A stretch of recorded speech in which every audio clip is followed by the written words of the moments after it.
Xo'sh, assalomu alaykum hammaga. Mikrofon ovozi yaxshi eshitilayotgan bo'lsa, demak bugungi suhbatni boshlaymiz. Hozirgina yugurishni tugatdim. Bugun universitetda darslar ko'p bo'ldi va nemis tilidan tayyorgarlik ko'rdim. Mock mashqlarini ishladim va charchadim. Va shunga hech qanaqa o'zimga limit qo'ymasdan prosta yugurishga chiqqandim. 4,5 kilometr yuguribman. Bugungi videoda hech qanaqa tayyorgarliklarsiz gaplashmoqchiman sizlar bilan. Tibbiyot universitetiga kirganimdan keyin anatomiyani, insondagi ichki jarayonlar qanday ketishini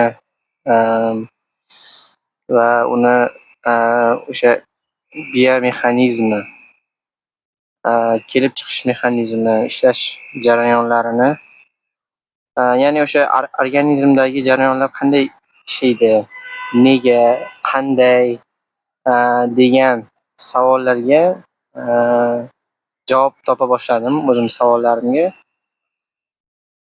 Va onkologiya, kardioxirurgiya, shunga o'xshash bolnitsalarda, shu sohalardagi bolnitsalarda amaliyot davomida shuni tushunib yetdimki, biz shu videoni ko'rib turgan bo'lsangiz, eng baxtli, eng zo'r hayotda yashayapmiz. Chunki buni mana tibbiyot talabalari ham aytishligi mumkin. Amaliyotga borgan talaba o'zini hayotiga bo'lgan shukronaligi ortib va o'zini hayotiga shukr qilib chiqadi. Chunki amaliyot davomida bu birinchi, ikkinchi kurslarda hech kimni davolab qo'ymaysiz.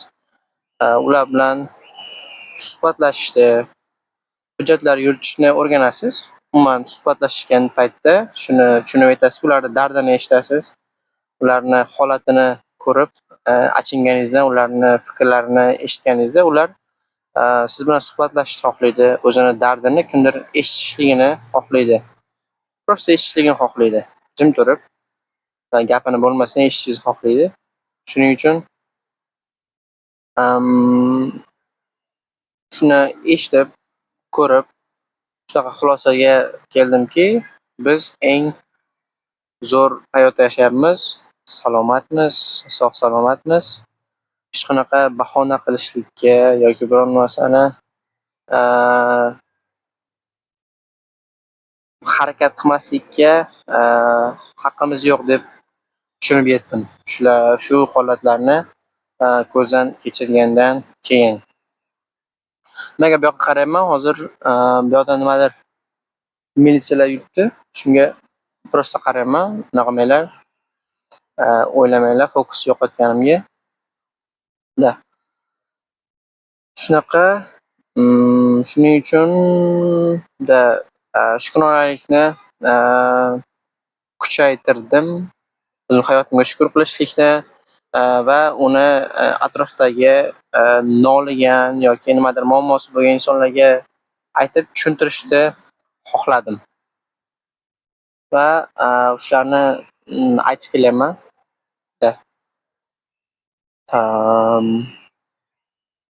Tibbiyot juda chuqur, uni har bir fani katta ahamiyatga ega, lekin orasida bor keraksiz deb hisoblaydigan fanlar. Fanlar juda chuqur, murakkab, ayniqsa qiziq. Shuni hozirda biz o'rganib kelyapmiz, o'rganyapman. Shu bilan birga sport bilan shug'ullanaman. Shunaqa.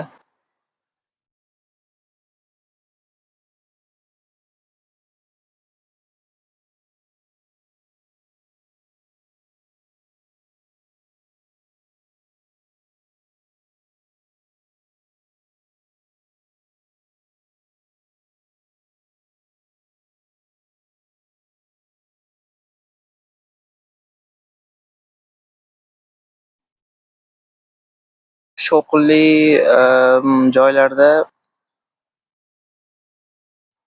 charchaydi odam. Miyasi charchaydi. Prosta sokin, hech kim yo'q bo'lgan, o'ziga yoqtirgan insonlar bilan sokin joylarda o'tirgisi keladi. Shunaqa.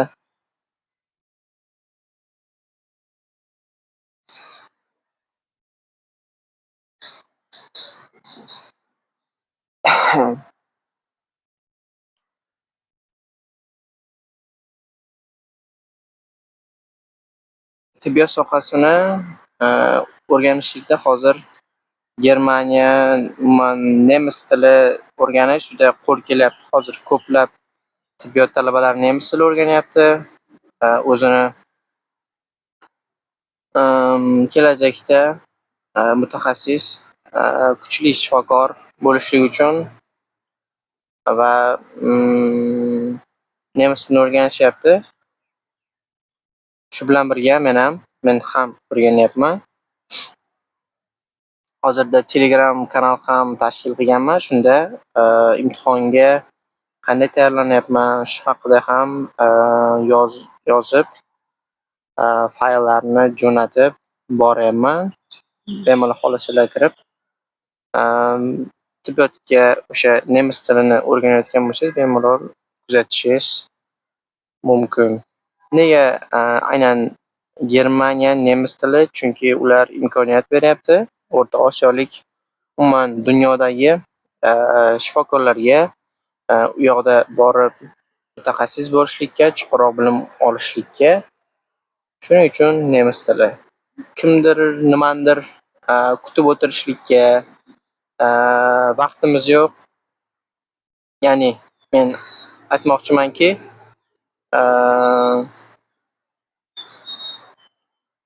maqsadimiz O'zbekistonda ham malakali shifokorlar bo'lishini ga hissa qo'shish deb oladigan bo'lsam, buning uchun O'zbekistonni tibbiyoti kuchayib, Yevropa standartlaridagi darajada rivojlanishini kutib o'tirishlikka bizni vaqtimiz yo'q deb o'ylayman. Bu nima degani? Bu tibbiyotni chetda mutaxassis bo'lib, kuchli o'rganib va ma'lum bir darajaga yetgandan keyin O'zbekistonda ham shu sohada ishlash, bilimini ulashish, qandaydir podkastlar orqali bo'lishi mumkin, yo treninglar orqali, shunday. Bizni kutib o'tirishlikka vaqtimiz yo'q. Tibbiyot talabalari nomidan umuman o'zimni fikrim shunday. O'zbekistonning tibbiyoti rivojlanishini yo boshqa narsani bizni vaqtimiz hozir, shuning uchun bor imkoniyatdan shundayligicha foydalanishga men harakat qilyapman.